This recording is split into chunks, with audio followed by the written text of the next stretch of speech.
시청자 여러분께 문안 인사드립니다. 현월TV 현월입니다. 이제 교회 음악 과연 어떻게 바라봐야 되는가 두 번째 시간을 갖겠습니다. 이 시간에는 한국 찬송가의 역사와 CCM의 출처 잠깐 다루고 마무리하도록 하죠. 이제 지난 시간에 이어서 넓은 의미로 한번 들어가 보겠습니다. 찬송은 시, 찬미, 신령한 노래를 다 포함하는 것입니다. 에베소서 5장 19절에 시와 찬송과 신령한 노래들로 서로 화답하며 너희의 마음으로 주께 노래하며 찬송하며 라고 했고, 골로새서 3장 16절에 그리스도의 말씀이 너희 속에 풍성히 거하여 모든 지혜로 피차 가르치며 권면하고 시와 찬송과 신령한 노래를 부르며 감사하는 마음으로 하나님을 찬양하고 라고 했습니다. 자, 이 두 구절을 여러분 기억하십시오. 에베소서 5장 19절, 골로새서 3장 16절. 여기 나오는 시는 당연히 시편을 말하죠. 찬미는 기독교의 교리를 중심한 찬송을 말하는 것이고, 신령한 노래는 주로 개인의 신앙 간증, 전도를 중심으로 하는 노래를 말하는 겁니다. 그래서 시와 찬미는 주로 지적인 면이 많이 드러나게 되어 있고, 신령한 노래라고 하는 것은 감정적인 면이 많이 강조되는 특성이 있겠습니다. 자, 찬미는 우리가 보는 찬송가의 목차 분류를 보면 잘 나타나요. 목차 분류. 제가 이것은 이제 예전 통일 찬송가인데요. 자, 그 찬송가의 목차 분류를 보면 잘 나타나는데, 하나님의 성호, 그러니까 하나님의 이름, 그러니까 삼위일체, 창조, 그리고 예수 그리스도의 탄생, 그리고 고난, 죽음, 부활, 재림에 관한 내용들, 이런 것들이죠. 자, 문제는 지금 우리가 이제 개역 개정판 한글 성경에 붙어 있는 21세기 새 찬송가는 예전 찬송가에 비해서 좀 이런 기준이 많이 세세하게 봤을 때는 무너져 있다. 어떤 측면에서 나은 측면도 있지만 다양화된 측면은 있겠지만은, 그러나 세세하게 들여다볼 때는 좀 기준이 좀 애매모호하게 되었다. 그래서 우리가 가장 이 찬송가의 역사 가운데, 한국 찬송가의 역사요, 가장 오랫동안 사용되었던 찬송가는 1983년도에 나와서 2006년까지, 이제 2006년에 21세기 새 찬송가가 나오기 전까지, 그리고 아직도 개역 성경을 보는 교회들이 사용하고 있는 558곡으로 구성된 통일 찬송가입니다. 자, 이걸 가장 오랫동안 우리가 사용해 왔어요. 그래서 한국 찬송가의 역사를 이야기하면요, 굉장히 길어지니까 길게는 못하고요. 자, 이걸 간략하게 좀 제가 좀 정리를 해드리겠습니다. 자, 한국 교계에서 특히 장로교회는 큰 분열의 역사가 3번 있었습니다. 그 분열의 역사와 찬송가의 역사가 같이 흘러왔다고 보시면 되겠습니다. 자, 그래서 1960년대, 즉 1960년대 이전 찬송가는 장로교, 감리교, 성결교, 자, 이 세 교단이 함께 통합해서 사용하던 합동 찬송가라는 것이 있습니다. 1949년에 만들어졌던 이 합동 찬송가가 사용되었고요. 또 자유주의 문제로 기장 측이 이탈을 하고, 기독교 장로회 측이 이탈하고, 또 신사참배 회계 문제로 고신 측과 이제 분열이 되고, 또 WCC 가입 문제로 통합 측이 이탈을 하고, 다시금 이제 합동과 고신 측이 합하는 때가 와요. 그때 언제냐면, 다시 물론 환원되기도 했습니다만 3분의 1은 그대로 남았거든요. 그래서 1960년에 등장한 찬송가가 이제 새 찬송가입니다. 사실 보수주의 신학의 어떤 전통에서는 1960년에 새 찬송가가 우리 신앙의 전통을 계승한 찬송가다라고 볼 수 있겠죠. 그러다가 이제 자유주의 교단에서 1967년에 개편 찬송가를 냅니다. 그랬다가 그리고 우리가 가장 오랫동안 봤던 찬송가 1983년, 그간에 1949년 합동 찬송가, 1960년 새 찬송가, 1967년 개편 찬송가를 합쳐서 이제 통일 찬송가를 내게 되는 거예요. 1983년. 그래서 이제 그러다가 지금 21세기 새 찬송가로 바뀌었는데 굉장히 많은 변화가 좀 있었죠. 164곡이 558곡에 추가가 되었고요. 또 빠진 건 또 빠졌어요. 또 한국인 작사 작곡의 노래가 거의 없었다가 21세기 새 찬송가에는 128곡이나 추가가 됐습니다. 그런데 문제는 뭐냐? 추가된 만큼 신학적 교리적으로 문제가 많은 곡들이 있어요. 그럴 수밖에 없죠. 신학과 교리가 일치하지 않는 그런 어떤 교단들의 어떤 찬송가를 합쳐놓고 거기다가 섞어놨기 때문에, 그래서 사실은 찬송의 원리에 전혀 맞지 않는 곡도 상당수가 있습니다. 이거 다 따지면요 강의 진행 안 되니까요. 자, 여기까지 하고요. 대충 약사를 말씀드렸어요. 큰 흐름 좀 아시겠죠? 자, 잘 기억을 하시기 바랍니다. 자, 그렇다면 이제 시와 찬미는 문제가 될 게 없는데 신령한 노래가 문제죠. 자, 이것은 현실에서 이제 적용을 하자면 복음 찬송을 말합니다. 복음 찬송. 여기에는 분류상 이제 보통 성도의 생애라고 이제 예전 거는 분류가 돼 있어요. 그래서 뭐 부르심과 영접이라든지 간증, 회개, 영적인 갱신, 또 여러 가지가 다 들어 있습니다. 이 성도의 교제, 봉사, 감사, 전도, 영적 전투, 또 성찬도 여기에 들어가겠고요. 또 하나님의 인도하심과 보호, 또 결혼, 장례, 이런 어떤 성도의 구원 서정, 구원의 서정에 있는 이 전반에 관해서 부르는 노래가 바로 이제 복음 찬송이죠. 그래서 여러분들이 찬송가의 분류표를 보시면 이게 이제 딱 정확하게 나옵니다. 이러한 복음 찬송의 원리 또한 세 가지로 또 나눠져요. 어떻게 나눠지느냐, 이런 좀 구분을 할 수 있어야 돼요. 첫 번째, 인간이 인간에 관해서 노래하는 것, 이게 첫 번째고요. 두 번째, 인간이 하나님께 대하여 아뢰는 노래.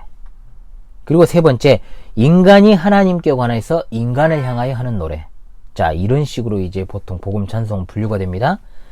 이것을 우리가 이해를 하고 우리가 보는 찬송가에 들어있는 복음 찬송들을 살펴주시면 이해가 빠를 것인데, 가급적 예전 통일 찬송가를 기준으로 보시면 좋겠어요. 자, 그리고 이제 세 번째, 복음송, 복음성가라고 불리우는, 자, 이런 분류가 있습니다. 뭐 가스펠송이라고 우리가 보통 부르는데, 이 복음송은 이 시대의 사조와 철학과 문화의 영향을 받아서 교회에서 만들어진 유행가입니다.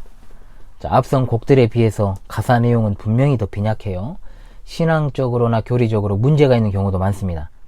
유행가니까요, 시간이 흐르거나 세대가 바뀌면 거의 안 부르고 사장되는 경우들이 많은 곡들이고, 또 편곡이 많이 되어가지고 재등장하기도 했던 그런 노래들. 시대별로 유행했던 세상 유행가들을 생각하시면 이해가 빠를 거예요. 곡조 또한 그 당시에 어떤 음악적인 영향을 받았기 때문에 곡조만 가지고는 무엇이 복음송인지 무엇이 세속음악인지 구별하기는 좀 어려워요. 분명히 일부지만 복음송 중에는 찬송의 원리에 합당한 곡도 있습니다. 좋은 곡도 있어요.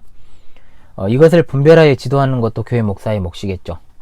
자, 그렇다면 네 번째로 이제 살펴볼 것이 뭐냐, CCM입니다. 이게 문제죠. 이제 앞선 가스펠송과 CCM은 이제는 거의 구분하지 않습니다. 완전히 합쳐서 그냥 CCM이라고 그냥 지칭을 해버리는 시대가 되어버렸어요. 그래서 CCM은 굉장히 큰 카테고리에 있어요. 간략하게 CCM에 대해서 제가 말씀을 좀 드리겠습니다. CCM은 Christian Contemporary Music이라고, 크리스천 대중음악이라는 뜻을 가지고 있는 말입니다. 사전적인 정의로는 현대 기독교 음악이라고 되어 있습니다. 늘 하던 것처럼 저는 말 돌려서 하지 않겠습니다. 단도직입적으로 말하겠습니다. CCM의 출발은 사탄을 숭배하는 품에로부터 나온 겁니다. 교회에 스모 들어온 가라지가 있죠. 유명한 품에였던 릭 워런이 운영하는 새들백 공동체, 또 역시 유명한 품에였던 빌 하이벨스가 유행했던 윌로우 크릭. 자, 여기에서부터 시작되어 유행시킨 것이 CCM입니다. 물론 미국에서는 1960, 70년대에 유행을 했어요. 60, 70년대 한국교회 상황이 어떻습니까? 굉장히 이제 번영신학, 이제 그리고 성공신학이 순복을 중심으로 해가지고 퍼져 있던 시절입니다. 한국교회도 굉장히 대격변의 시기로 가고 있었고, 이제 80년대로 들어서면 대교회주의, 대교회 운동이 이제 일어나던 때입니다. 격변의 시기죠. 그러나 그때는 간헐적인 영향이 있었을 뿐입니다. 따라서 우리나라에 본격적으로 CCM이 쏟아져 들어오게 된 것은 신사도운동과 맥락을 같이 합니다. 신사도운동. 자, 신사도운동이 본격적으로 교계에 침투하기 시작한 때로부터 우리나라가 또 이제 60, 70년대를 지나서 80년대로 들어오면서 굉장히 득세했던 것이 시한부 종말론입니다. 92년까지 다미성교회 휴거 사건을 다 기억하실 겁니다. 득세를 했다가, 그러다가 이제 신사도운동이 보편화되면서 교회에 가장 먼저 상륙부대로 들어왔던 것이 신학이 아니고요, 대중 체면을 위한 경배와 찬양이었습니다. 적어도 1980년대 이전에는 교회 안에서 노래를 요란하게 질서 없게 하고 또 춤을 추며 격렬하게 움직이는 일이 거의 없었죠. 그러다가 80년대 초중반을 넘어서고 90년대에 들어서면서 본격적인 변화의 바람이 불기 시작합니다. 딱 제가 과도적인 격변의 시기에 어린 시절을 보냈던 것으로 기억을 해요. 저 초등학교 시절에 그런 바람이 교회에 이미 불기 시작했던 것으로 기억을 합니다. 언제부터인가 예배가 페스티벌, 축제화되는 일환으로 열린 예배가 등장을 하죠. 그러다가 이것이 맞물려서 진행을 했어요. 아까 말씀드린 리고런을 기억하십시오. 세들백 공동체. 자, 그리고 교회 성장학이라는 비성경적인 교과목이 신대원에 침투를 합니다. 신학대학원에. 그러면서 이것이 더 굳어지게 되었죠. 이런 것들의 명칭부터 시작해서 사실 우리가 지금 생각하고 떠올리고 있는 교회의 굉장히 익숙한 광경이라 여겨지는 것들이 사실은 전혀 교회의 본 모습은 아니라는 것. 이걸 좀 기억할 필요가 있습니다. 그래서 80년대 말부터 급속도로 교회 안에 이런 이상한 모습들이 나타나기 시작을 했죠. 신사도 운동을 받은 선교사들이 부흥 강사로 오면서부터 교계 이곳저곳에 이러한 누룩들을 심기 시작을 했습니다. 그래서 뭐 집회 시에 집회죠. 예배가 아닌 집회 교회 내에서 뒤로 넘어지거나 또 여러가지 어지러운 현상들, 방언, 직통계시, 계시의 연속성을 주장한다거나 또 시한부 종말론도 그 일환이 되겠고요. 또 축사하는 것, 축사가요. 축하하는 말을 하는 게 축사가 아니고 귀신 쫓아내는 거 말이에요. 저 애언사역이라든지 꿈, 입신도 무속 용어입니다. 그거 신유와 치유, 뭐 병고침의 역사를 말하죠. 또 거짓, 기적, 이적, 또 사람이 몸을 부르르 떨고 경련하는 것, 마치 비틀거린 술에 취한 것처럼 비틀거리고 격렬하게 몸부림치는 것, 또 괴성을 지르는 것, 통곡하는 것, 이거 다 이제 빈야도 운동이라고 불리우는 것과 신사도 운동 또는 신사도 개혁 운동을 주도하는 자들의 집회에서 나타났던 현상들인데, 특히 그들이 강조하는 게 새 방언 아니겠습니까? 자, 현대 방언에 관한 주제는 저의 예전 강의가 있습니다. 그걸 보시면 되겠고요.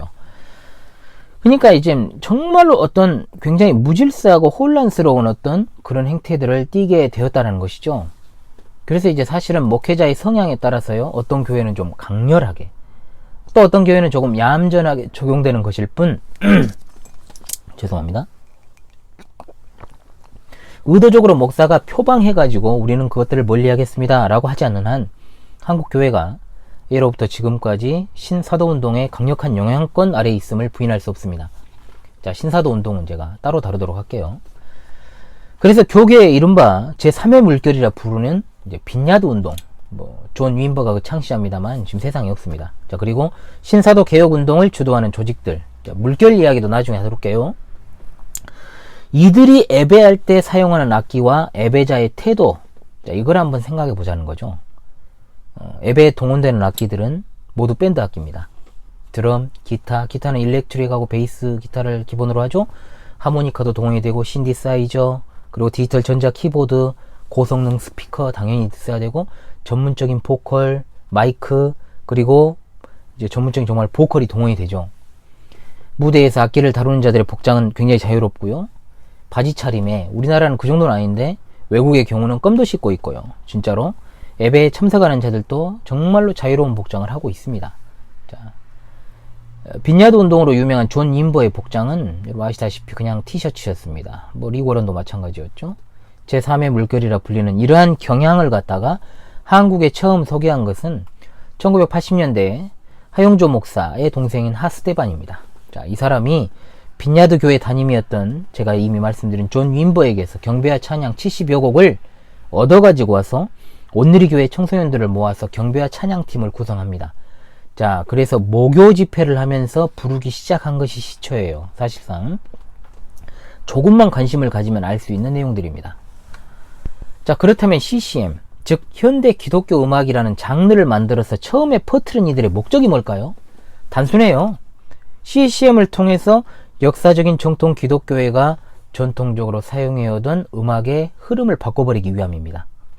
CCM은 기본적으로 흑인들이 부르는 힙합, 프리스타일 랩, 프리메이슨 조직 중에 하나였던 뉴에이지 음악가들, 또 가수들이 유행시킨 록 음악, 뉴에이지 음악, 이런 다양한 세속 음악의 장르들, 그리고 전통적인 교회의 음악을 갖다가 혼합시켜서 만든 것이 그 특징이죠.